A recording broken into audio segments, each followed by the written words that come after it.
नमस्कार मित्रांनो, आपल्या सगळ्यांचं हार्दिक स्वागत आहे आपल्या आवडत्या कार्यक्रमात ज्याचं नाव आहे आरोग्य संपदा। मी डॉक्टर निखिल हरेंद्र शासने आपल्या सगळ्यांचं हार्दिक स्वागत करतो। मित्रांनो, कार्यक्रमाचा शुभारंभ करूया श्री संत तुकाराम महाराजांच्या एका अभंगाने। अभंग असा आहे, मुखी नाम हाती मोक्ष, मुखी नाम हाती मोक्ष, ऐसी साक्ष बहुतांची, ऐशी साक्ष बहुतांची, वैष्णवांचा माल खरा, वैष्णवांचा माल खरा, तुरतुरा वस्तुसी, तुरतुरा वस्तुसी। बोला पंढरीनाथ महाराज की जय। बरोबर मित्रांनो, जसं उजेड आणि काळोख याला कारणीभूत सूर्यच असतो, म्हणजे सूर्य असला की उजेड, सूर्य नसला की काळोख, तसंच भगवंताचं स्मरण, हरिनामाचं स्मरण नाने आपल्याला सद्बुद्धी होते आणि जेव्हा हरिनामाचं विस्मरण होतं तेव्हा दुर्बुद्धी होते। तर यावर उपाय म्हणजे हरिनाम सतत घेत राहणं, भगवंताचं स्मरण करत राहणं, याने अहंकार पण कमी होतो। आणि अभंगाची सुरुवात मुख या शब्दाने झालेली आहे। तर आपले जे जाणकार मित्र आहे त्यांनी आजचा आपला विषय ओळखलाच असेल। पाहूया आजचा आपला विषय काय आहे। आजचा आपला विषय आहे तोंडाचा कर्करोग, कारणे, लक्षणे, निदान आणि उपचार। तोंडाचा कर्करोग, कारणे, लक्षणे, निदान आणि उपचार।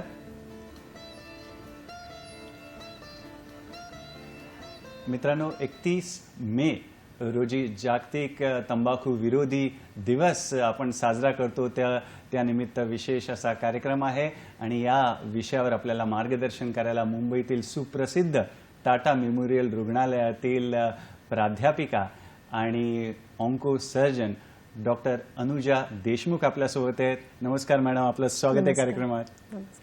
मित्रांनो, मॅडमचा तुमच्याशी परिचय करून देतो। डॉक्टर अनुजा धनंजय देशमुख, आपण प्राध्यापिका आहात आणि ऑन्को सर्जन आहात, म्हणजेच त्यांची विशेषतः डोक्याचा आणि गळ्याचा जो कर्करोग आहे त्यावर शस्त्रक्रिया म्हणजे शल्य विशारद आहेत, ऑन्को सर्जन आहेत, टाटा मेमोरियल रुग्णालय मुंबई येथे।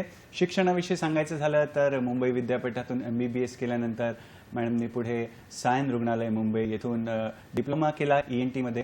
पुढे कर्नाटक राज्यातून मॅडमनी MS केलं ENT म्हणजेच कान नाक घसा या विषयामध्ये। आणि हा कोर्स करताना मॅडमनी सुवर्ण पदक पटकावलंय राज्य स्तरावरती।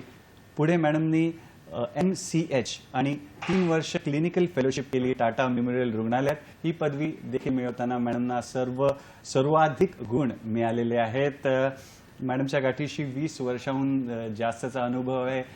टाटा मेमोरियल रुग्णालय येथे कर्करोगग्रस्त जे आहेत त्यांना मॅडम सेवा देत आहेत, त्यांवर उपचार करत आहेत। आणि मॅडमची विशेष रुची जी आहे ती डोक्याचा आणि जो गळ्याचा जो कर्करोग आहे त्याच्यावर शल्य विशारद म्हणजे त्याची सर्जरी, ऑन्को सर्जन आहेत। सोबत मॅडम स्वरयंत्राचा, थायरॉइड ग्रंथीची देखील आणि तोंडाचे कर्करोग याच्यावर देखील उपचार करतात। असे बहुगुणी असे आपले डॉक्टर आहेत। तर शुभस्य शीघ्रम कार्यक्रमाचा श्री गणेश करूया। नमस्कार मॅडम, पुन्हा एकदा स्वागत करतो। आणि नमस्कार। पहिला प्रश्न असा असेल की 31 मे रोजी आपण जागतिक तंबाखू विरोधी दिवस साजरा करतो, तो आपण का साजरा करतो, त्याचं महत्त्व काय आणि 2024 हे जे वर्ष आहे या वर्षाचं घोषवाक्य काय ते आम्हाला सांगा। जागतिक स्तरावरती 31 मे हा नो टोबॅको डे म्हणून साजरा केला जातो, कारण तंबाखूमुळे आपल्या जगभरामध्ये जवळजवळ 8 दशलक्ष लोक मृत्युमुखी पडतात। म्हणजे त्याची ग्रॅव्हिटी खूप जास्त आहे, म्हणून त्याला जागतिक इम्पॉर्टन्स दिलेला आहे। आणि या वर्षाचं घोषवाक्य आहे की protecting children from the tobacco industry interference, म्हणजे मुलांना प्रोटेक्ट करणं तंबाखूपासनं। आणि ह्याचं कारण असं आहे की 37 दशलक्ष मुलं म्हणजे जे किशोर वयामध्ये आहेत, म्हणजे 13 ते 15 वयोगटामध्ये आहेत, ते तंबाखूचं सेवन करतात आणि ह्याची कल्पना कोणालाच नाही आहे। आणि आपली भावी पिढी, आजची पिढी ही तंबाखूच्या अधीन होत आहे। आणि जर आपण ह्याच्याकडे लक्ष नाही दिलं तर ते सुदृढ कसे होणार आणि आपला भारत पुढे कसा जाणार। तर त्यांचं मेन एम असंच आहे की आपण या पिढीला समजावून सांगायचं आहे की तंबाखूचं सेवन कमी केलं पाहिजे आणि त्यांची ॲक्सेसिबिलिटी जी आहे तंबाखूची जी कमी केली पाहिजे। सिगरेटचं प्रमाणही शाळा आणि कॉलेजेसमध्ये वाढलेलं आहे आणि त्याचं आपल्याला प्रमाण रोखायचं आहे। आणि तेच धोरण आहे की जागतिक नो तंबाखू डे हा सेलिब्रेट केला जातो 31 मे रोजी। फारच छान मित्रांनो, वेगवेगळ्या विषय आज मॅडमकडून आपण समजून घेणार आहोत। सुरुवात करूया तोंडाचा कर्करोग म्हणजे काय मॅडम, ते आम्हाला आणि आमच्या मित्रांना सांगा. तोंडाचा कर्करोग म्हणजे एखादी सेल असते जी आपल्या शरीराच्या आटोक्याबाहेर जाते, अनियंत्रित होते आणि तिथे तुम्हाला एखादी गाठ दिसू लागते. जेव्हा तोंडामध्ये ही गाठ येते तेव्हा त्याला आपण तोंडाचा कर्करोग असं म्हटलं जातं. आणि तोंडाचा जो कर्करोग असतो तो प्रथम छोट्या स्टेजमध्ये असतो, म्हणजे लाल चट्टा किंवा पांढरा चट्टा जे नॉर्मल नसतं आणि तिथे काहीतरी नवीन तयार होतं असं आपल्याला कळतं आणि जे आपण आरशात बघूनही आपल्याला कळू शकतं की इथे काहीतरी होतंय. आणि मग नंतर पुढे पुढे तो वाढतो आणि मग तो पहिल्या स्टेजमध्ये जातो, मग दुसऱ्या स्टेजमध्ये, मग तिसऱ्या आणि मग तो चौथ्या स्टेजमध्ये जातो, त्याला आम्ही एंड स्टेज म्हणतो. डॉक्टर अनुजा, आणि जगभरामध्ये आणि भारतामध्ये तोंडाच्या कर्करोगाचं प्रमाण किती आहे ते देखील आम्हाला सांगा.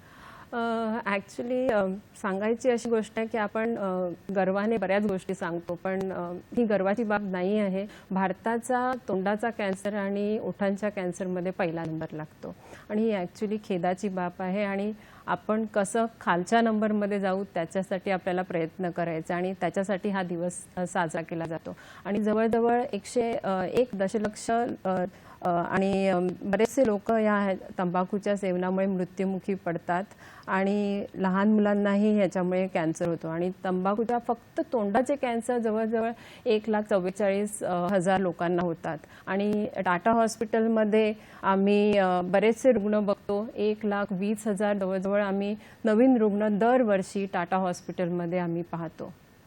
मॅडमने आपल्याला दाखवायला महत्त्वपूर्ण स्लाइड्स देखील आणलेल्या आहेत आणि माहितीपूर्ण अशा स्लाइड्स आहेत. महत्त्वाच्या गोष्टींची आपण नोंद करून घेऊया.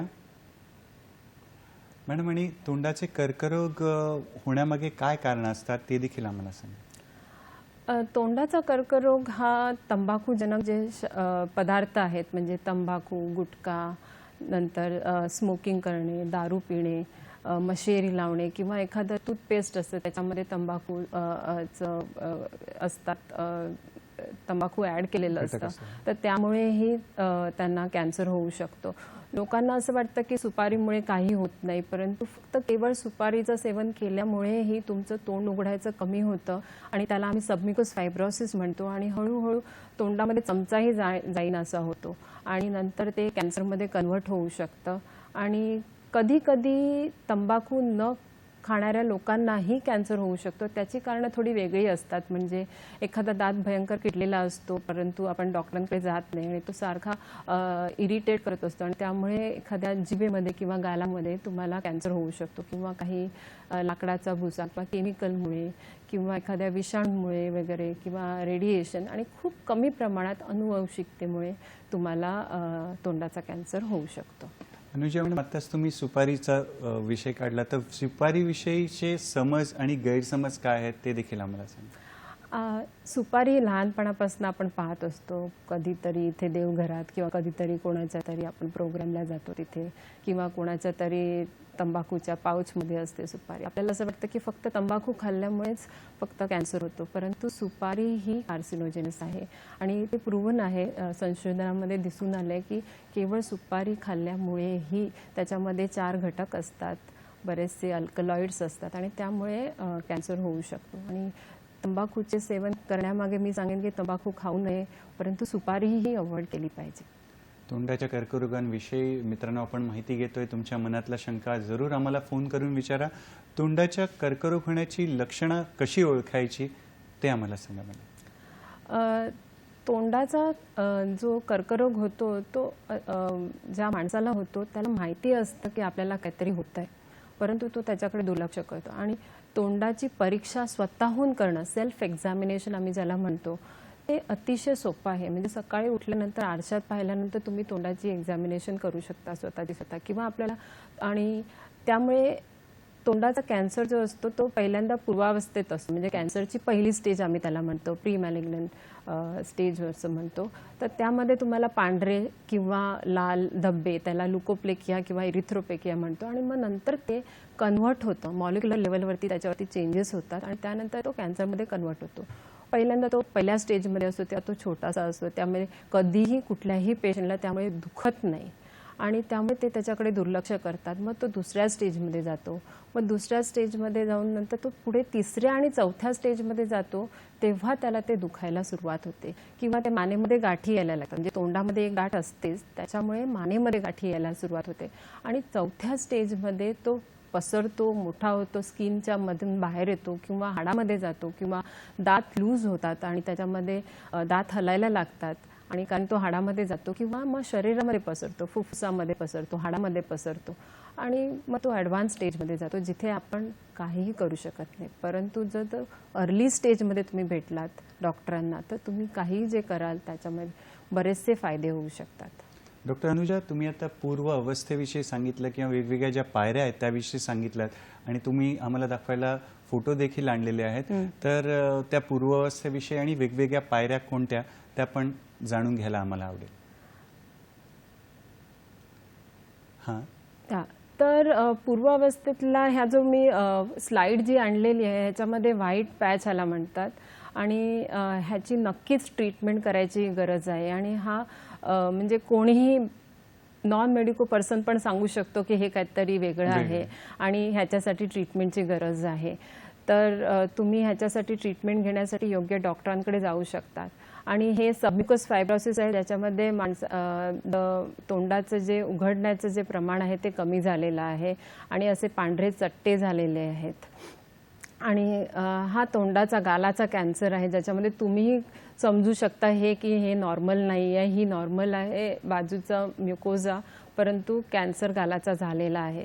तर असे गालाचे कॅन्सर किंवा टाळूचा कॅन्सर किंवा ओठांचा कॅन्सर असे किंवा जिभेचा कॅन्सर छोट्या स्टेजमध्ये मोठ्या स्टेजमध्ये होऊ शकतो. हा ॲडव्हान्स स्टेजमधला कॅन्सर आहे. त्याच्यासाठी कोणीही डॉक्टरांची गरज लागणार, तुम्हाला डॉक्टरांकडेच जायला लागणार किंवा तो स्किनमधनं बाहेर येऊ शकतो. असे वेगवेगळ्या स्टेजचे कॅन्सर आम्ही टाटा हॉस्पिटलमध्ये पाहतो. गेले कित्येक वर्ष लहान मुलांपासनं 20 वर्षांपासनं ते प्रौढ माणसांपर्यंत आम्ही कॅन्सरचे पेशंट पाहत आहोत. मॅडम, आणि आम्ही आमच्या वाचनामध्ये किंवा ऐकण्यामध्ये स्वरयंत्राचा कर्करोग किंवा स्वरयंत्राच्या कॅन्सरविषयी पण आम्ही ऐकतो, तर ते म्हणजे नक्की काय ते आम्हाला सांगा. स्वरयंत्राचा कॅन्सर हा मुख्यतः स्मोकिंगमुळे होतो आणि किंवा काही लोक तंबाखूचं सेवन करतात आणि तंबाखू गिळतात आणि त्यामुळे ते तंबाखूचे जे पदार्थ असतात ते आपल्या अन्ननलिकेच्या आसपास जी आपल्या श्वासनलिकेच्या बाजूला असते तिथे अडकून राहतात आणि त्यांचा कॉन्टॅक्ट एरिया तिथे जास्त असतो आणि त्यामुळे तिथे होऊ शकतो. आणि स्वरयंत्र हा सगळ्यांसाठी अतिशय महत्त्वाची गोष्ट आहे आणि जेव्हा तिथे कॅन्सर सुरू होतो तेव्हा तुमचा आवाज चेंज होतो आणि अगदी प्रथमावस्थेत तुम्ही त्याला डिटेक्ट करू शकता. परंतु लोकांना असं वाटतं की मला सर्दी पडसं झालेलं आहे आणि त्यामुळे ते त्याच्याकडे दुर्लक्ष करतात किंवा योग्य डॉक्टरांकडे जात नाही आणि त्यामुळे निदान होत नाही आणि ते निदान लेट होतं. आणि सांगायची गोष्ट अशी की स्वरयंत्राचा कॅन्सर झाला तर तो अगदी पहिल्या स्टेजमध्ये किंवा दुसऱ्या स्टेजमध्ये असेल तर तिथे तुम्ही तुमचं स्वरयंत्र वाचवू शकता आणि तुम्ही कॅन्सरमुक्तही होऊ शकता. परंतु जेव्हा तो तिसऱ्या किंवा चौथ्या स्टेजमध्ये असतो आणि स्वरयंत्र निकामी करतो तेव्हा तुम्हाला श्वास घ्यायला त्रास होतो, मग तेव्हा तुम्हाला ट्रॅकिओस्टमी लागते म्हणजे बायपास करतो ते, किंवा तुम्हाला ऑपरेशन करावं लागतं. आणि ऑपरेशन जे स्वरयंत्राचं आम्ही करतो त्यात आम्ही स्वरयंत्र काढून टाकतो, परंतु त्याच्या जागी आम्ही कृत्रिम अशा पद्धतीने एक स्वरयंत्र असतं ते आम्ही लावू शकतो. तर एक फोटो आहे माझ्याकडे, तो आपण दाखवू शकतो. तर हे कृत्रिम स्वरयंत्र लावल्यानंतर तुम्ही जसं तुम्ही बोलता तसं तुम्ही बोलू शकता, फोनवरती बोलू शकता, तिथे हात ठेवून बोलावं लागतं किंवा हँड्स फ्रीही तुम्ही बोलू शकता. तर लोक घाबरतात स्वरयंत्राचं जेव्हा ऑपरेशन आम्ही सांगतो, परंतु जर आमच्याकडे बरेच पेशंट असतात जे स्त्रिया किंवा पुरुषही ज्यांचं आम्ही ऑपरेशन केलेलं आहेत आणि ते व्यवस्थित जीवन जगत आहेत, त्यांचा व्यवसायही ते करत आहेत, तर घाबरायचं काही गरज नाही आहे. फक्त योग्य ट्रीटमेंट तुमच्या कॅन्सरनुसार तुम्ही केली पाहिजे आणि त्यासाठी तुम्हाला लवकर डॉक्टरांकडे जायला गरजेचं आहे. मित्रांनो, डॉक्टर अनुजा देशमुख ज्या की ऑन्कोसर्जन आहेत टाटा मेमोरियल रुग्णालय मुंबई येथे, ते आपल्याला तोंडाच्या कर्करोगाविषयी माहिती देत आहेत. जागतिक तंबाखू विरोधी दिन निमित्त आपला आजचा विशेष कार्यक्रम आहे. तर या वळणावर श्री संत तुकाराम महाराजांचा एक अभंग आठवतो. मुखी विठ्ठलाचे नाम मग कैचा भवभ्रम, चालता बोलता खाता जेविता निद्रा करिता सुखे असो संसारी मग जवळीच हरी मग जवळीच हरी. एक छोटी अशी विश्रांती घेऊन पुन्हा आपल्या भेटीला आम्ही येणार आहोत आपल्या आवडत्या कार्यक्रमात, ज्याचं नाव आहे आरोग्य संपदा, फक्त आणि फक्त सह्याद्री वाहिनीवर, प्रत्येक घरासाठी, घरातल्या प्रत्येकासाठी.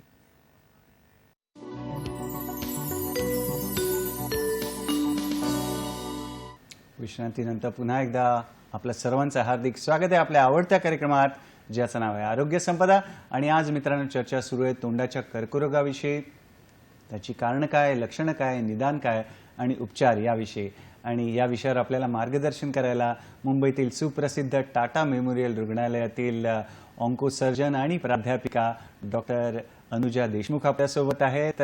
मॅडम, तुम्ही मागच्या विश्रांतीच्या आधी आम्हाला सांगितलं वेगवेगळ्या अवस्था असतात, तर त्याविषयी अधिक जाणून घ्यायला आवडेल की प्राथमिक अवस्था कशी असते, अंतिम अवस्था, कृपया सविस्तर सांगा त्याविषयी. कॅन्सर हा प्रत्येक वेळेला जेव्हा आपण पाहतो तेव्हा त्याची अवस्था ही वेगवेगळ्या मध्ये आपण मोडू शकतो. तर पूर्व प्राथमिक म्हणजे प्री मॅलिग्नंट कंडिशन, जेव्हा तुम्हाला लाल किंवा पांढरा चट्टा आहे. माझी जी स्लाईड आहे त्यामध्ये तुम्ही पाहू शकता की जेव्हा तो स्टेज 1 आणि स्टेज 2 असतो तेव्हा त्याचे रोगमुक्तीचे जे प्रमाण असतात ते अपवर्ड ऑफ 65% जास्त असतात. म्हणजे जर तुम्ही अगोदरच कॅन्सर जर दिसण्यात आला आणि त्याची जर तुम्ही ट्रीटमेंट केली तर 90% तुम्ही बरे होऊ शकता. परंतु जर जेव्हा कॅन्सर तिसऱ्या स्टेजमध्ये जातो किंवा चौथ्या स्टेजमध्ये जातो किंवा शरीरामध्ये सगळीकडे पसरला जातो तेव्हा कॅन्सर जे रोगमुक्तीचे प्रमाण आहे ते 0 ते 10% पर्यंतच येतं. आणि लाईफ एक्सपेक्टन्सी आम्ही जेव्हा म्हणतो ती जवळजवळ 7 महिने ते 10 महिनेच राहते जेव्हा तो शेवटच्या स्टेजला असतो. तर आमच्या टाटा हॉस्पिटलचं मोटो असं आहे, घोषवाक्य आहे की कॅन्सर जर तुम्ही लवकर डिटेक्ट केला, त्याची लवकर ट्रीटमेंट दिली तर तो पूर्णतः बरा होऊ शकतो. आणि डॉक्टर अनुजा, तोंडाच्या कर्करोगाचं निदान कसं करावं, कुठकुठल्या चाचण्या करायला लागतात, तपासण्या करायला लागतात, त्याविषयी कृपया सांगा. तोंडाचा कर्करोग जो आहे तो जसं मी सांगितलं की कोणीही बघू शकता आरशामध्ये किंवा तुम्ही तुमच्या घरामधल्या नातेवाईकांना दाखवू शकता की चेक करायला की कुठे काय आहे ते. आणि आमच्याकडे जेव्हा पेशंट येतो तेव्हा आम्ही त्याची बायोप्सी करतो, कधी गरज लागली तर नीडल टेस्ट करतो. आणि हे ह्याच्यासाठी करतो की कॅन्सर आम्ही प्रूव्ह करतो की कॅन्सर आहे की कॅन्सरची पूर्वावस्था आहे आणि कुठल्या टाईपचा कॅन्सर आहे. आणि त्यानंतर गरज वाटली तर CT स्कॅन, MRI डिपेंड्स असतं की आपल्याला हाडाचा कॅन्सर झाला असेल तर युजली आम्ही CT स्कॅन करतो, जिभेचा झाला तर MRI करतो. आणि पेट स्कॅनमध्ये पूर्ण शरीराचं आपल्याला कळतं. म्हणजे शरीरामध्ये सपोज तो ट्यूमर सगळीकडे पसरला असेल तर आपल्याला कळतं की तो हाडामध्ये गेला आहे किंवा श्वासनलिकेमध्ये गेला आहे किंवा फुफ्फुसामध्ये पसरला आहे. कधी कधी आम्ही बेसिक सोनोग्राफी करतो जे थायरॉईडच्या कॅन्सरसाठी केलं जातं आणि उत्तम ते इन्व्हेस्टिगेशन आहे ज्याच्यामध्ये आपण निदान करू शकतो. मॅडम, या वळणावर आपल्याला एक फोन आलेला आहे. छत्रपती संभाजीनगर इथून फोन आलेला आहे. अरुण डोंगे यांचा फोन आहे, पाहूया त्यांचा प्रश्न काय आहे. नमस्कार अरुण, आपलं स्वागत आहे कार्यक्रमात. आपला प्रश्न विचारा, आपला प्रश्न सलग विचारा. अरुण, आवाज येतोय? सलग प्रश्न विचारा. बहुतेक संपर्क होत नाहीये अरुण यांचा. तर पुढल्या प्रश्नाकडे वळूया आपण की मॅडम, कर्करोग, तोंडाच्या कर्करोगावर उपचार काय उपलब्ध आहेत किंवा कोणकोणते पर्याय कर्करोगग्रस्त रुग्णासमोर असतात त्याविषयी. कर्करोगावरती बरेच उपचार पद्धती आहेत. टाटा हॉस्पिटलमध्ये आम्ही ॲलोपॅथी उपचार पद्धती करतो. त्याच्यामध्ये मेन तोंडाच्या कॅन्सरसाठी शस्त्रक्रिया ही सगळ्यात महत्त्वाची ट्रीटमेंट असते. त्याच्याबरोबर रेडिओथेरपी म्हणजे रेडिएशन जे आपण दिलं जाऊ शकतं. परंतु हे रेडिएशन युजली 2 किंवा 5 वर्षामध्ये एकदाच दिलं जातं किंवा एखाद्या कॅन्सरसाठी आयुष्यामध्ये एकदाच दिलं जातं. त्यामुळे ते ज्युडिशियसली यूज करायला पाहिजे.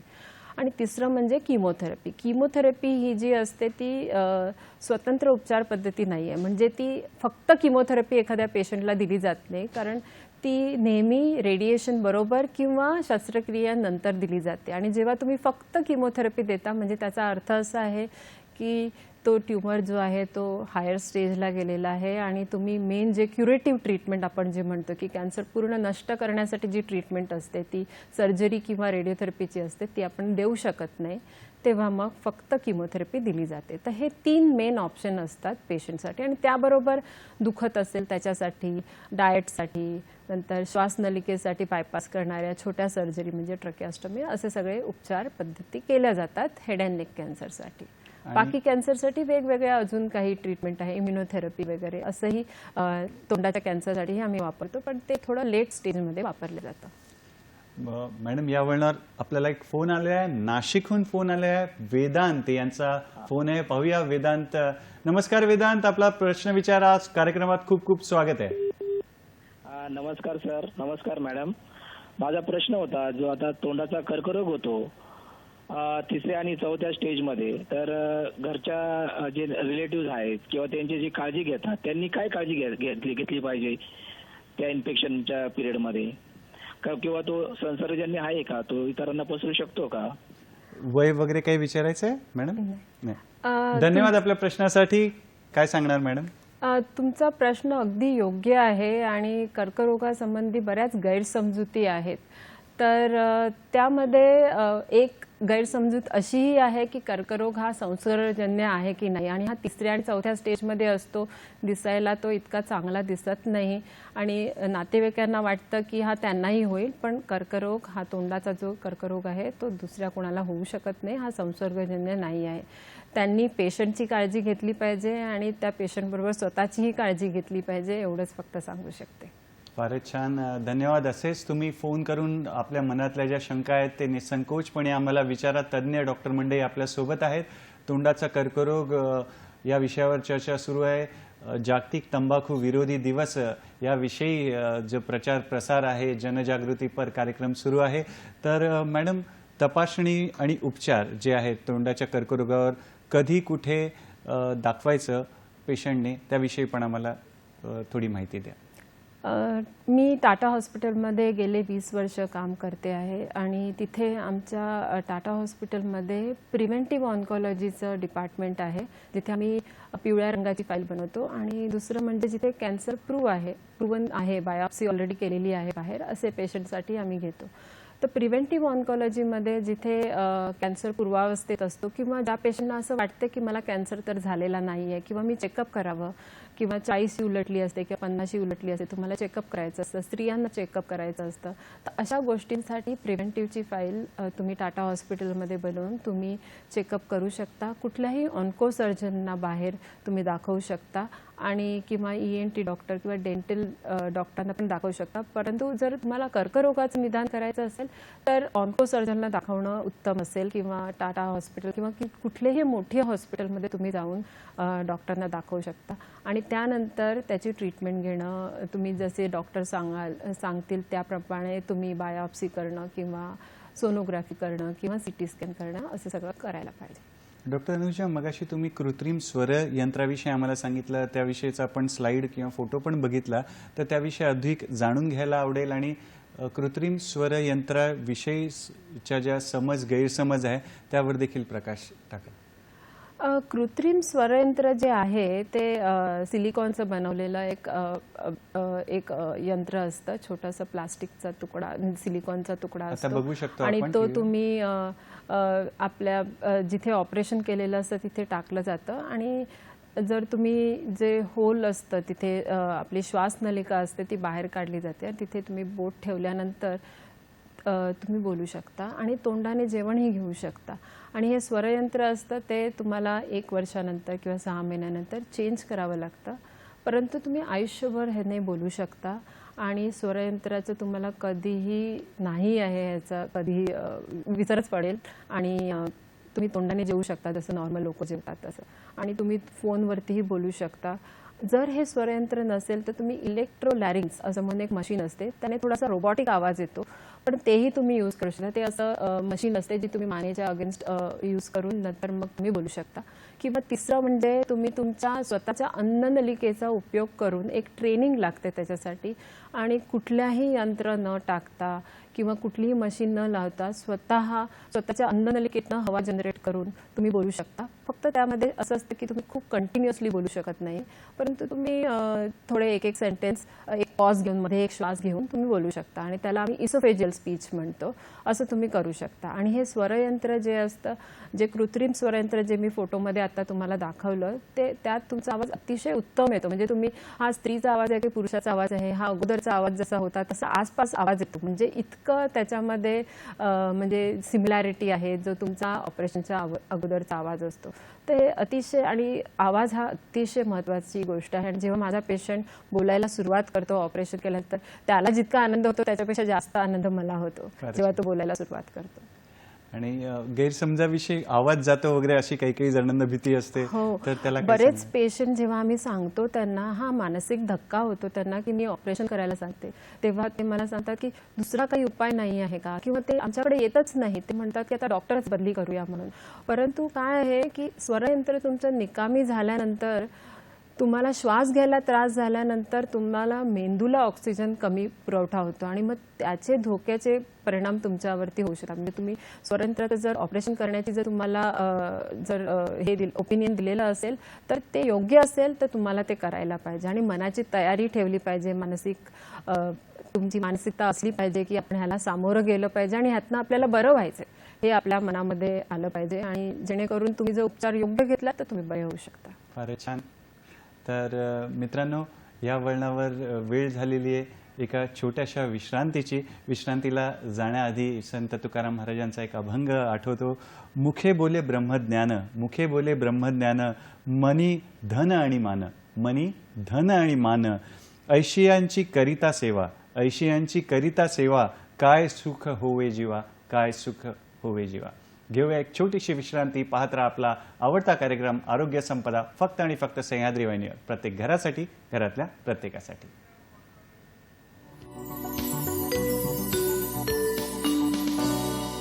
विश्रांतीनंतर पुन्हा एकदा आपलं स्वागत आहे आपल्या आवडत्या कार्यक्रमात, ज्याचं नाव आहे आरोग्य संपदा. आज चर्चा सुरू आहे जागतिक तंबाखू विरोधी दिवस विषयीच्या विशेष कार्यक्रमात. तोंडाचा कर्करोग, त्याचे कारणं, लक्षणं आणि निदान उपचार याविषयी चर्चा सुरू आहे. मुंबईतील सुप्रसिद्ध टाटा मेमोरियल रुग्णालयातील ऑन्कोसर्जन प्राध्यापिका डॉक्टर अनुजा देशमुख आपल्यासोबत आहेत. आणि या वळणावर आपल्याला एक फोन आलेला आहे, गोव्याहून फोन आहे, मदन पावसकर यांचा फोन आहे. नमस्कार मदन, आपलं स्वागत आहे कार्यक्रमात. आपला प्रश्न विचारा. हॅलो. हा नमस्कार. हॅलो. सलग प्रश्न विचारा. नेफ्रोफॅरिंग कार्सिनोमा होता, पोस्ट रेडिएशन झालाय, 2 वर्ष झाली. पुन्हा सांगता, कुठल्या भागाचा कॅन्सर होता? नेफ्रोफॅरिंग कार्सिनोमा. फॅरिंग्सचा कार्सिनोमा का? लॅरिंग्स आणि फॅरिंग्सचा, स्वरयंत्र आणि फॅरिंग्सचा. बरं. आणि मला 2 वर्ष झाले आता रेडिएशन घेऊन, पोस्ट रेडिएशन. साईड इफेक्ट आहेत. हा हा. सलायवा येत नाही, पल्पिंग वा लिक्विडच फूड खायला लागतो आणि तिखट तर सहनच होत नाही, आग होते. लाळ येत नाही आणि पुढे काय म्हटलं? पल्पिंग फूड खायला, लिक्विडच खायला लागतो, सॉलिड फूड खाता येत नाही. बरं, लिक्विडच खायला लागतं, सॉलिड फूड खाता येत नाही. तर तिखट सहनच होत नाही, अजिबात जाणार, थोडं तरी तिखट जात नाही थोडं. Okay okay. तर आणि काय त्रास होतो? वय किती आहे ते सांगता? 72 वय आहे. अजून काही विचारायचं आहे मॅडम? ओके, धन्यवाद. हां, मार्गदर्शन हवं होतं मॅडम. धन्यवाद आपल्या प्रश्नासाठी. मदन, धन्यवाद. मदन, तुमचा आवाज अतिशय चांगला येतोय. म्हणजे कॅन्सरचा ट्रीटमेंट घेतल्यानंतरही तुम्ही छान बोलताय, अतिशय उत्तम गोष्ट आहे. परंतु जेव्हा म्हणजे असं मला वाटतं की तुमचा कॅन्सर पूर्ण क्युअर झालाय, म्हणजे तुम्ही रोगमुक्त आहात असं वाटतंय मला, कारण तुमचा आवाज वगैरे व्यवस्थित आहे. तुमचा फक्त प्रॉब्लेम असा आहे की तुम्हाला जी रेडिओथेरपी मिळालेली आहे त्याचे साईड इफेक्ट जे तुम्हाला झालेले आहेत. ही रेडिओथेरपी जी असते ती तुमचा कॅन्सर नष्ट करण्यासाठी दिली जाते. त्याबरोबर ते ज्या नॉर्मल सेल असतात, ज्या आपल्या शरीरामध्ये थुकीची ग्रंथी असते, जे बनवतात किंवा आपल्या चवीसाठी असतात, त्या ग्रंथींनाही ते मारतात आणि त्यामुळे तुम्हाला हे सगळे साईड इफेक्ट्स दिसले जातात. आता हे कॅन्सरची जी ट्रीटमेंट घ्यायची त्याच्यामध्ये तुमचं स्वरयंत्र वाचवण्यासाठी ही ट्रीटमेंट दिली जाते आणि ह्याचे हे साईड इफेक्ट आहेत, ते तुम्हाला ॲक्सेप्ट करावे लागतील. परंतु त्यासाठी थोडेफार तुम्ही तुमचे मॉडिफिकेशन करू शकता जेवणामध्ये, की मिरचीचं प्रमाण कमी करा. आपल्याला चमचमीत खाण्याची भयंकर सवय असते, सगळ्यांनाच आवडतं, परंतु थोडंसं कमी केलं तर ते उत्तम आहे. आणि त्याबरोबर जर तुम्ही पाण्याचं सेवन जास्त केलं तर तुमच्या तोंडामध्ये जे ड्रायनेस आहे ते कमी होईल. किंवा एखाद्या प्रकारचे आर्टिफिशियल सलाइवाही आपल्याला मार्केटमध्ये मिळते, ते जर तुम्ही स्प्रे केलं आणि त्यानंतर जर जेवण घेतलं तर तुम्हाला जेवण व्यवस्थित जाईल, कारण त्याच्यामध्ये आर्टिफिशियल लाळ निर्माण होते आणि त्यामुळे तुम्हाला गिळताना अडकतंय असं वाटणार नाही आणि तुम्हाला गिळता येईल. आणि जेवणाची जी पद्धत आहे त्याच्यामध्ये थोडंसं चेंजेस केले, म्हणजे थोडंसं लिक्विड फॉर्ममध्ये जर जेवण केलं तर ते तुम्हाला सेमी सॉलिड फॉर्ममध्ये केलं तर ते तुम्हाला उत्तमपणे आतमध्ये जाईल आणि तुम्हाला गिळता येईल. आणि ह्याला मॉडिफिकेशन लागतं. आणि त्याबरोबरच तुम्हाला डॉक्टरांना दाखवलं पाहिजे दर 6 महिन्यांनी, कारण तुमची ऑलरेडी 2 वर्ष झालेली आहेत, तर 6-6 महिन्यांनी किंवा जेव्हाही तुम्हाला कधी प्रॉब्लेम होतो तेव्हा तुम्हाला डॉक्टरांना भेटलं पाहिजे पुढचे 5 वर्ष, जेणेकरून तुम्हाला कळेल की तुमचा कॅन्सर पूर्णतः बरा झालेला आहे की नाही. फारच छान, फारच छान. मित्रांनो, असेच फोन करून तुम्ही आम्हाला तुमचे प्रश्न विचारा. दुसरा फोन आपल्याला आलेला आहे छत्रपती संभाजी नगर येथून अब्दुल यांचा फोन आहे. पाहूया. अब्दुल, नमस्कार, आपलं स्वागत आहे कार्यक्रमात. आपला प्रश्न विचारा. सर, माझा प्रश्न हा होता, 2 महिने झाले सर, तोंडाचा कॅन्सर आहे असं इथं निदान झालंय, डॉक्टरने सांगितलं. बरं. त्यांचं सिटी स्कॅन वगैरे केलंय मी, सगळे रिपोर्ट काढले मी. हा, आणि त्यांनी मग डॉक्टरांनी असं सजेस्ट केलंय की ऑपरेशन करावं लागेल. बरं. आणि वय किती आहे साधारण मॅडम? काय विचारूया? 57 वर्ष. 57 वर्ष वय आहे. तुम्ही कुठल्या भागामध्ये राहता? शिवाजीनगर मॅडम. छत्रपती संभाजीनगर भागामध्ये तिथे राहतात. तर अजून काही विचारायचं आहे मॅडम? नाही. तुमचा धन्यवाद आपल्या धन्यवाद प्रश्नासाठी. हा प्रश्न विचारल्याबद्दल. तुमचा ऑलरेडी कॅन्सर डिटेक्ट झालेला आहे आणि CT स्कॅनही करायला सांगितलेला आहे आणि डॉक्टरांनी तुम्हाला सांगितलेलं आहे की सर्जरीची गरज आहे. तोंडाचा कॅन्सर जो असतो त्याच्यासाठी सर्जरी ही ट्रीटमेंट असते, परंतु योग्य डॉक्टरांकडे आणि योग्य ठिकाणी तो केला पाहिजे. आणि जर तो हायर स्टेजमध्ये असेल ऑपरेशन केल्यानंतर, तर त्यानंतर तुम्हाला शस्त्रक्रियेनंतर रेडिओथेरपी आणि छोटी मात्रामध्ये किमोथेरपीची एखाद्या वेळी गरज लागू शकते. तर ही तुमची ट्रीटमेंट असेल. आणि हा कॅन्सर बघितल्यानंतरच आणि CT स्कॅन बघितल्यानंतरच आपण ठरवू शकतो की किती ऑपरेशन मोठं करायला पाहिजे किंवा किती छोटं करायला पाहिजे. पण युजली तोंडाचा जो कॅन्सर असतो तेव्हा जो मेन कॅन्सर असतो त्याचंही ऑपरेशन करावं लागतं आणि मानेचा जो मानेच्या ज्या लसिका ग्रंथी असतात, म्हणजे ज्या गाठी असतात, त्यांचंही ऑपरेशन करायला लागतं. जर त्या पूर्वावस्थेत असतील आणि लागत नसतील तरी सुद्धा आम्ही ते ऑपरेशन करतो. आणि किंवा अशी फ्रँक जर गाठी असतील तर त्याचंही ऑपरेशन करतो. तर हे गरजेचं आहे. घाबरून जाऊ नका तुम्ही. डॉक्टरांवरती विश्वास ठेवा आणि पुढची ट्रीटमेंट घ्या. जर तुम्हाला गरज वाटली तर तुम्हाला टाटा हॉस्पिटलमध्ये जर यावंसं वाटलं, ओपिनियन घ्यावंसं वाटलं, तर आमच्याकडे सेकंड ओपिनियन म्हणून एक कार्ड असतं, ज्यामध्ये आम्ही पेशंट बघून त्यांना त्यांची ट्रीटमेंट उत्तम चालली आहे की नाही किंवा कुठल्या रोखाने ती ट्रीटमेंट असली पाहिजे ते आम्ही त्यांना कल्पना देतो आणि मग ते त्यांची पुढची ट्रीटमेंट त्यांच्या जिथे त्यांनी ठरवलेली असते तिथे ते घेऊ शकतात. तर ते आपण करू शकतो. मित्रांनो, आपल्याला फार छान मार्गदर्शन करत आहेत मॅडम. आधार देत आहेत, धीर देत आहेत आणि शिवाय आजचा जो विषय आहे तोंडाचा कर्करोग, त्याची सविस्तर माहिती देत आहेत, आपल्या प्रश्नांना उत्तरं देत आहेत. मॅडम, पुढला प्रश्न असा असेल की कर्करोगाच विषयीचे आणि जे तंबाखूबद्दलचे जे गैरसमज आहेत त्याविषयी कृपया आम्हाला मार्गदर्शन करा. तंबाखूबद्दल बरेचसे गैरसमज आहेत. कारण मला एक तुम्हाला गोष्ट सांगावीशी वाटते की माझ्याकडे एक पेशंट होता ज्याचे वडील प्रोफेसर होते आणि ते तंबाखूचं सेवन करायचे, परंतु मुलगा इंजिनियर कॉलेजमध्ये गेला आणि त्यानंतर तो दूर राहिला घरापासून आणि त्याला तंबाखूची सवय लागली. त्यानंतर त्याला जिभेचा कॅन्सर झाला. आम्ही त्याला ट्रीटमेंट दिली, परंतु तो हायर स्टेजमध्ये होता आणि त्यामुळे तो मुलगा वाचू शकला नाही. परंतु त्याचे वडील आमच्याकडे, त्यांनी मला इन्फॉर्म केलं की तो मुलगा आता राहिलेला नाही आहे. आम्हाला खूप वाईट वाटलं आणि त्यानंतर 1 वर्षानंतर आम्ही त्यांना भेटलो. तर मला असं वाटतं की प्रत्येकाला वाटतं की मला कॅन्सर होऊ शकत नाही किंवा माझ्या आजोबांनी 20 वर्ष खाल्लं त्यांना झाला नाही तर मला कसा होणार, किंवा मी फक्त 2च सिगरेट पितो किंवा मी एकदाच तंबाखू घेतो तो मला का व्हायला पाहिजे. पण तंबाखूला कळत नाही की कोणाला व्हावा कोणाला नाही व्हायला पाहिजे असं. तंबाखू तुम्ही कितीही कमी खाल्लात किंवा जास्त खाल्लात, जर तुमची शरीराची दळणघडण जर तशी असेल आणि तुमच्यामध्ये जर मॉलिक्युलर चेंजेस झाले तर कमी खाऊनही तुम्हाला कॅन्सर होऊ शकतो. किंवा एखाद्या माणसाने कॅन्सर म्हणजे कधीच तंबाखू खाल्लेला नाही आहे त्यालाही होऊ शकतो, जसं मी अगोदर सांगितलं की दात लागूनही होऊ शकतो. आणि लोकांना असं वाटतं कॅन्सर झाला म्हणजे एक पेशंट होता माझ्याकडे की त्याला खूप अर्ली स्टेजचा कॅन्सर होता. मग मी त्याची ट्रीटमेंट केली, सगळं व्यवस्थित झालं आणि त्याला काहीच त्रास नव्हता, परंतु त्याच्या मानसिकतेने तो इतका ढासळला की त्याला असं वाटलं की माझा कॅन्सर परतच येणार असं त्याला वाटलं. तर आपल्याला जेव्हा आपण ट्रीटमेंट घेतो, जेव्हा कॅन्सरचं निदान होतं, तेव्हा आपल्यामध्ये भयंकर आपल्याला आपल्या स्वतःच्या ह्याच्यावरती मानसिकतेवरती आपल्याला काम करावं लागतं की जेणेकरून आपण ट्रीटमेंट घेतलं पाहिजे आणि धीराने त्याचा बेसिकली तो उपचार घेतला पाहिजे आणि पुढे पॉझिटिव्ह ठेवलं पाहिजे. काही काही माझे पेशंट असतात, एक रिसेंट पेशंट आहेत, ते प्रत्येक वेळेला जेव्हा मला येतात तेव्हा हँडशेक करतात आणि ते मला वाटतं की तेच माझी ट्रीटमेंट करतात. इतका त्यांच्यामध्ये पॉझिटिव्हिटी मला मिळते आणि त्या पेशंटना बघितल्यानंतर माझे पुढचे 2 पेशंटला मी अजून पॉझिटिव्हिटी देऊ शकते. I just pass on the positivity to my patient. तर ही खूप महत्त्वाची गोष्ट आहे की कॅन्सर हा बरा होऊ शकतो आणि तो संसर्गजन्य रोग नाही आहे. आणि प्रत्येक माणसाला असं वाटतं की खूप वर्ष मी कॅन्सरचं जर म्हणजे तंबाखू जर खाल्ला असेल तरच मला कॅन्सर होईल, पण कॅन्सर हा 20 वर्षाच्या मुलालाही होतो तंबाखू खाऊन किंवा एखाद्या 70 वर्षाच्या गृहस्थालाही होऊ शकतो, तो कधीही होऊ शकतो. आणि लोकांना असं वाटतं की सर्जरीच्या ट्रीटमेंटने खूप साईड इफेक्ट्स होतात, तर ट्रीटमेंट घ्यायला नाही पाहिजे किंवा किमोथेरपी घेऊ शकत नाही, रेडिओथेरपी घेऊ शकत नाही, तोंडाला चव येत नाही. परंतु जर ही ट्रीटमेंट तुमच्या कॅन्सरसाठी योग्य असेल आणि हे निदानामध्ये दिसून आलंय की सर्जरीच तुम्हाला बेस्ट ट्रीटमेंट आहे या स्टेजसाठी, तर तुम्हाला तीच करावी लागणार, तुमच्याकडे ऑप्शन नाही आहे.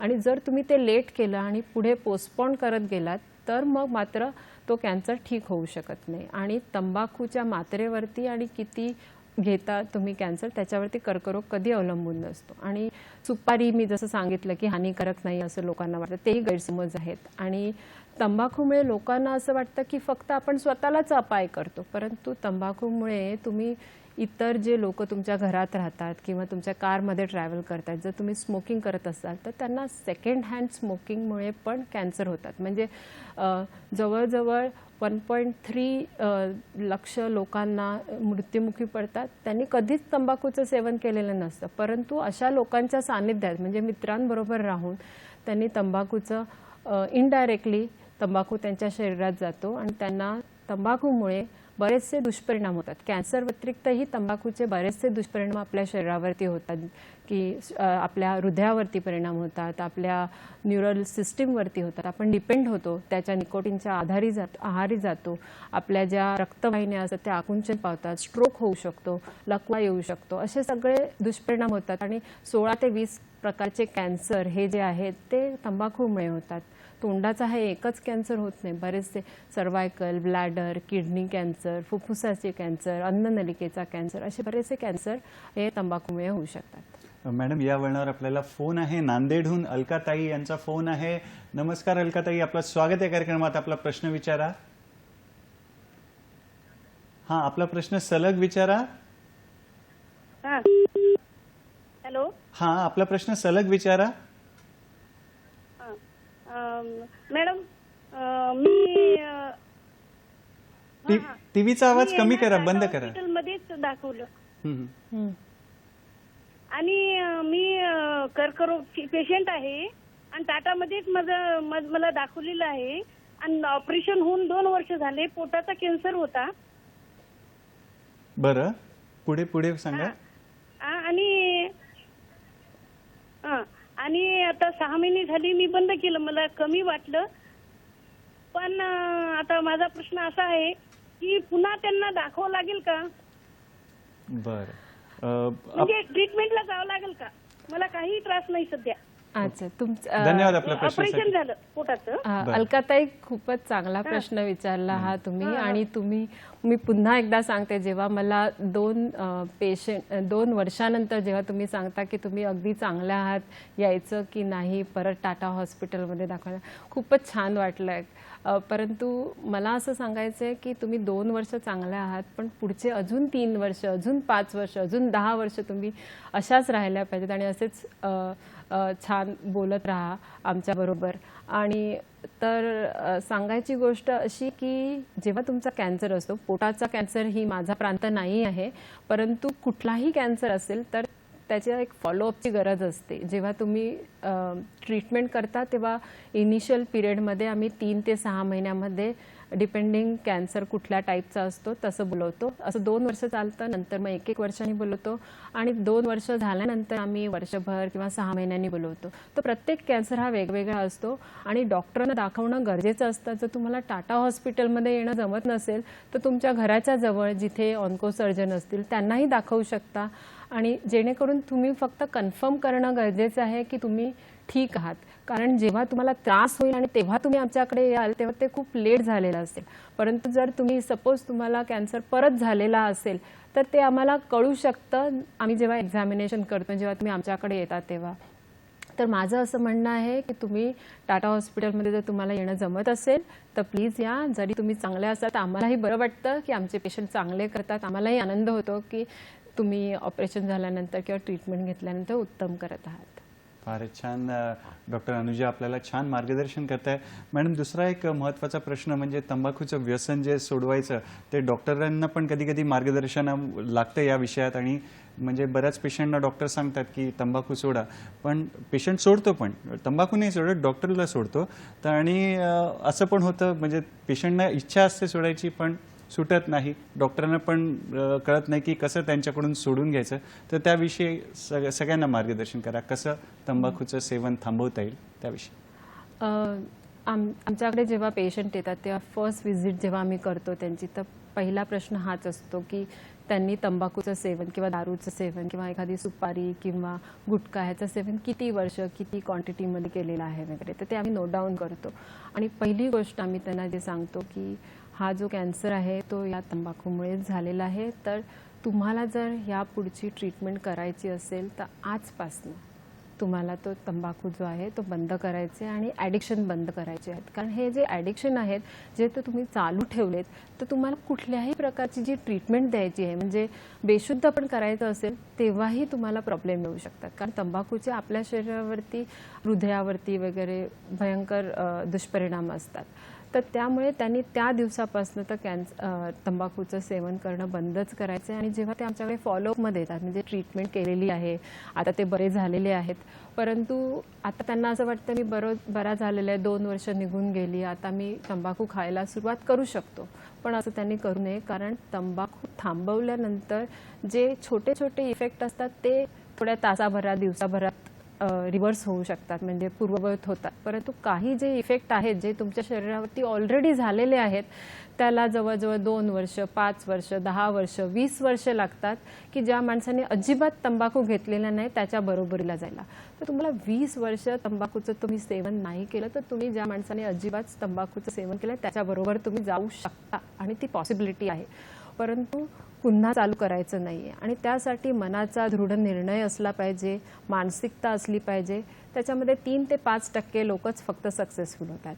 जर तुम्हाला खरंच करायचं असेल तर तुम्ही तज्ज्ञांची त्याच्यामध्ये मदत घेऊ शकता. त्याच्यामध्ये तुम्ही 30% तुम्ही त्याच्यामध्ये तुम्ही सक्सेसफुल होऊ शकता. आणि जर तुम्हाला घरच्या लोकांची जर साथ असेल आणि तुम्ही स्वतः डिसाईड केलं म्हणजे तुमचा एखादा मित्र ज्याला जो सफर झालेला आहे कॅन्सरमुळे, तर तुम्हाला जर ते मोटिवेशन असेल तर तुम्ही मे बी 80% सक्सेसफुल होऊ शकता. आणि तर जर तुम्ही हा तंबाखू बंद केलात तर तुमच्या शरीरावरती जे इफेक्ट होतात, तुमच्या लंग्समध्ये फुफ्फुसामध्ये जे चेंजेस होतात ते तुम्हाला अगदी थोड्या दिवसामध्ये कळू शकतात. पण तंबाखू तुम्ही घेण्याची जी तुम्हाला सवय लागलेली असते त्यामुळे कधी कधी तुम्हाला त्याला डिपेंडन्स असतो की निकोटीन डिपेंडन्स होतो आणि त्यासाठी मे बी तुम्हाला लोकांची गरज लागू शकते की तुम्हाला चिडचिडेपणा येऊ शकतो आणि असं वाटतं की आता एक तरी सिगरेट पिऊया असं वाटू शकतं. तर त्यासाठी तुम्हाला निकोटीन पॅचेस किंवा काही दुसऱ्या प्रकारे डिपेंडन्सवाली ज्या वस्तू जे औषधं असतात त्याची उपचार पद्धती तुम्ही करू शकता आणि मग हळूहळू त्याची मात्रा कमी करून तुम्ही पूर्णतः तंबाखू बंद करू शकता. फार छान. मित्रांनो, महत्त्वाचा संदेश आहे आपल्याला की दृढ निश्चय महत्त्वाचा आहे. तंबाखूचं जे व्यसन आहे ते थांबवायला आणि आपल्या कुटुंबांचा, आपला जो मित्रपरिवार आहे त्यांची पण मदत घ्यायची आहे. त्यांना पण सांगायची की आजपासून किंवा 15 दिवसाच्या आत मी या तारखेला सोडतोय आणि हळूहळू त्या तारखेला आपल्याला थांबवायची आहे. दृढ निश्चयाने साध्य होणार आहे हे लक्ष आपलं.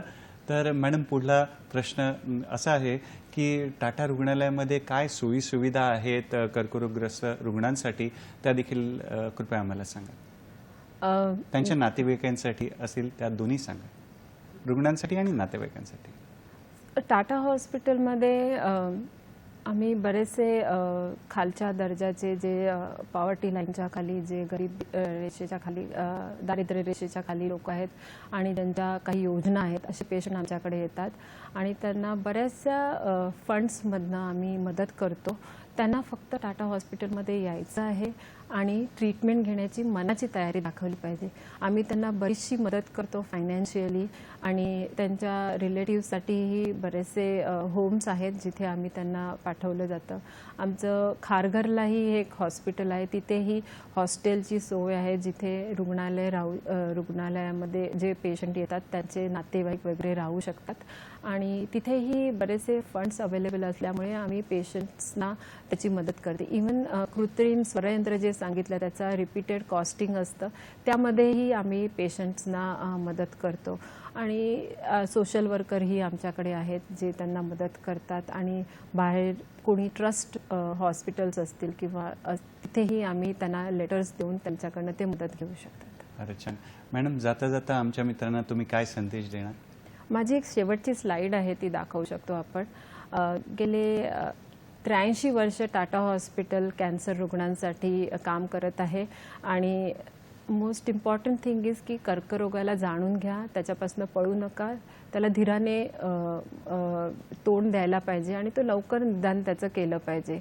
मी लहानपणी आमच्या शाळेमध्ये एक वाक्य नेहमी म्हणे, कल करे सो आज कर. हे माझे गणिताचे सर म्हणायचे की आपल्याला जे काही ठरवायचे ते आत्ता ठरवायचे, जे काही आणि मनाची तयारी केली तर सगळं तुम्ही करू शकता. आणि दुसरी गोष्ट म्हणजे एक लहानपणीची अजून एक गोष्ट मला आठवते, ती शेख चिल्लीची गोष्ट. म्हणजे ज्या फांदीवर बसलेत त्यानेच आपण कुऱ्हाड घेऊन तो मारत असतो. म्हणजे हे तंबाखूचं जे व्यसन आहे ते म्हणजे आपल्याच पायावरती आपण कुऱ्हाडीने मारतो ह्याच्यासारखं झालं आहे. तर तंबाखूचं सेवन प्लीज करू नका आणि ते बंद करा आणि शेख चिल्ली होऊ नका तुमच्या आयुष्यामध्ये. धन्यवाद डॉक्टर अनुजा देशमुख. आपण आपल्या व्यस्त वेळापत्रकातून वेळात वेळ काढून इथे आलात आणि आम्हाला छान मार्गदर्शन केलं. त्यासाठी आमच्या दूरदर्शनच्या सह्याद्री वाहिनीतर्फे आमचा आरोग्य संपदाचा जो संघ आहे आणि आमचे जे प्रेक्षक मित्र आहेत त्यांच्यातर्फे खूप खूप धन्यवाद आणि पुढील वाटचालीसाठी तुम्हाला खूप खूप शुभेच्छा.